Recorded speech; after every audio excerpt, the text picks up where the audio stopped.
Viidiyoo kana daraa keessan biraan darbina waliifillee qoodaa daraa keessan. Yookaan hospitaala nagaa gastee yaalamaan jirtu mucaan suni akka gara biyyaatti deebise jennaan hin diddee hin duute.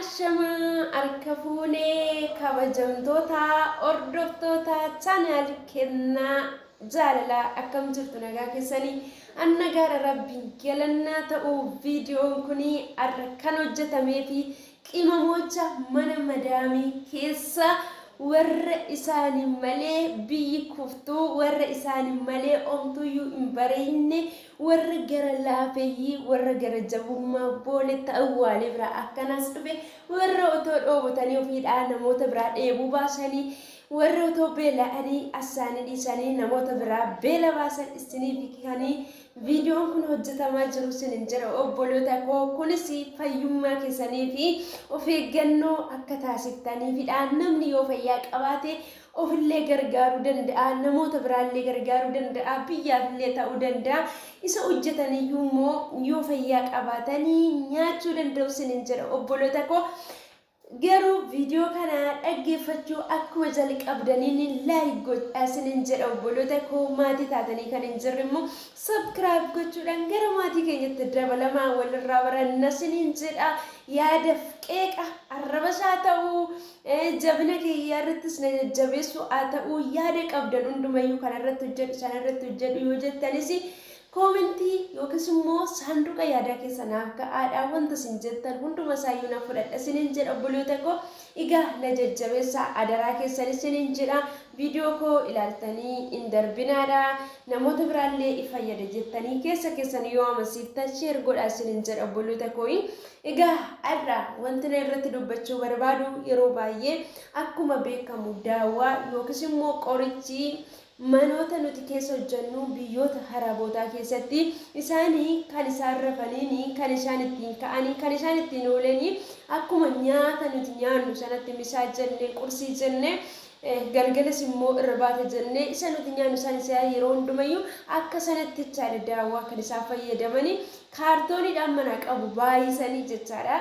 Kun immoo kan mana turellee hin jira yeroo dheeraadhaaf jechaadha kan yeroon irra darbillee ijoollonni keenya kallattii adda addaatiin jireenyi isaan baatanii deemanii wanta baay'eedha ba'aan isaan irra jiru waan ta'eef ba'aa maatii baatu ba'aa obboloota isaanii baatu ba'aa jireenya isaanii kan borullee baatu waan ta'eef kallattii adda addaatiin coongaarraa godhachuu danda'u mataa isaaniillee dhukkubuu danda'a sababa hojii ho'a qorra bakka kallattii adda addaatiin jechaadha. Kanaafi gaafa isin dhukkubee kallattii kamiiniyyuu haa ta'u hojjechiistuun keessanii daawwaa gaafa isiniif kennite otoo hin hubatiin maalummaa isaa otoo hin argini fudhattanii daawwaa sana akka itti fayyadamnee fi viidiyoon kun kan isiniif hojjetameef sababni isaayyuu daawwaan tokko yeroo isaa irra darbeera taanaan ofiidhuma isaatiif iyyuu dhukkuba fayyisuu miti dhukkuba fidaa inniyyuu dhukkuba jechaadha. Kanaaf obboloota koo bakka ofii keenya of eeguu dandeenyutti bakka rabbi gaditti jechaadha bakka nuti of dandeenyutti of eeguun baay'ee barbaachisaadha jechaadha. Kanaaf calliftanii too'ii qoricha isaa isinitti kennanii dhukkubuma keessa sanaa akka irraa fayyitanii yookaan immoo akka isinitti fursiisu yaaddanii dhiphattanii qoricha isaa isinii kennanii callistanii fudhatinaa yookaan mana yaalaa deema yookaan liqimsuu isaa dhiisadha isiniin jira. Anna yaadadha yeroo hundumayyuu miila kollee yoo na dhukkube dudda kollee yoo na dhukkube qorri isaana tuqu mataan isaana dhukkubu eessayyuu na dhukkube taananii yoo itti madhee bana doolii fudhadhuu naan jedhu inni kun qoricha mataati jechaadha. Garuu bakka hundumaafiyyuu kan isaan namaaf kennan isadha jechaadha. Achi gaafa tokko maali kan miilatis kan hundayyuu qorichuma kanadha hin jedhan jechaadha. Sana booddee ana dura baay'ee fudhadha jechaadha qoricha kana baay'ee fudhadha. Yeroo baay'ee mataa koo na dhukkuba waan ta'eef laphee koo keessa isaa na gubuu jalqabe jechaadha.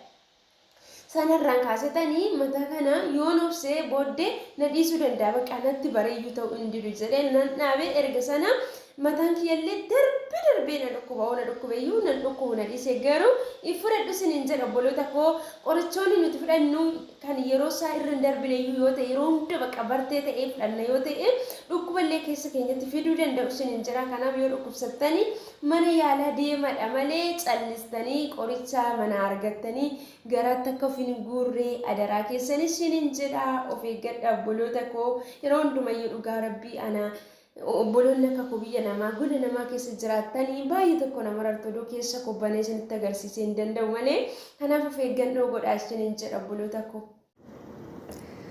Viidiyoon kun hojjetamaa kan jiru ijoollee mana madaamii fi har'allee taanaan jechuudha. Keessumaa ijoolleen gaafa isin dhukkubu mataan keessan gaafa isin dhukkubu garaan keessan iddoon ta'e keessan gaafa isin dhukkubu qoricha mana keessaa madaamiin keessan fuute gaafa isinii kennitu adaraa keessan ekspaardeetii isaa ilaala. Yookaan immoo calluma jettanii na dhukkubee madaamiin naa kennite qoricha jettanii fuutanii hin liqimsiina. Torbee darbe keessa mucattiin tokko suuraa wayii tokko naa ergite suurichis immoo maalidha? Mucattee kanaaf sagalee ta'e dhukkubee jennaani madaamiin ishee qoricha kenniteef qoricha isheen kenniteef sun immoo akka jiruun dhaqna ishee cicciree gateera. Suuraa isheen naa ergite amma ni garuu na jalaa badee jira mucattiin adaraa ka'ee suuraa ishee irra deebisiitee naa ergi maatii ishee argachuu hin dandeenye lakkoofsa biiroo ishee argachuu hin dandeenye. Miseejiin gadi baay'ee walirra sesseenuu fi suuraa mucattii na jalaa dhokatee jira jechuudha. Na jalaa badee jira. Qoricha gaafa isheen kennituu fi qorichi sun miila ishee kana fuudhee akka waan waraabessii jira miti harree gaafa qabatu akkasumatti gardan godhee garaa ishee keessaa gadi kutee baasu mucattii sana miilli ishee akkasumatti fottofamee keessaa fuudhame hojjaan ishee kun akkaataan isaa baay'ee nama zagannana dhugaa dubbachuuf maali jennaani qoricha si fayyisa jettee kennitee fi san booddee akkas ta'e dhaqni ishee bakka gara biirootti deebisuu hin diddee yookaan hospitaala nagaa geessitee yaalamaan jirtu mucaan suni yookaan gara biyyaatti deebise jennaan hin diddee hin duuteef hin jirti ishee garuu amma hin beeku sagalee ta'eef jettee naa ergite. Please adaraa keessan gaafa qoricha fudhattan qorichi gaafa isinii kennamu of eeggannaa godhaa dhukkubuma sanaan du'uu isinii wayya malee waan akkasiitiin tasa qaayyatanii dhugaa hin beekan.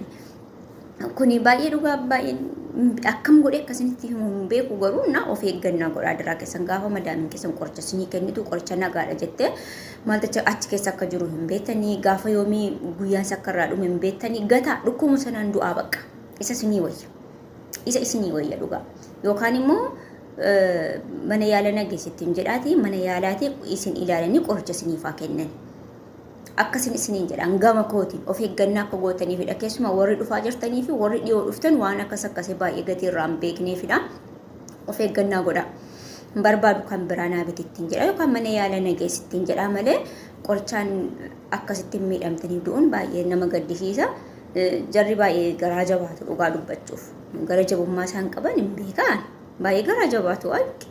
Qabu isuma kanas siniin jedha viidiyoo isa darbirraa isa akka barattan abdiin qaba amma viidiyoo biraatti wal arginutti nagannaa turaa siniin jedha obboloota koo baay'ee sin jaalladha baay'ee sin kabaja. Bye.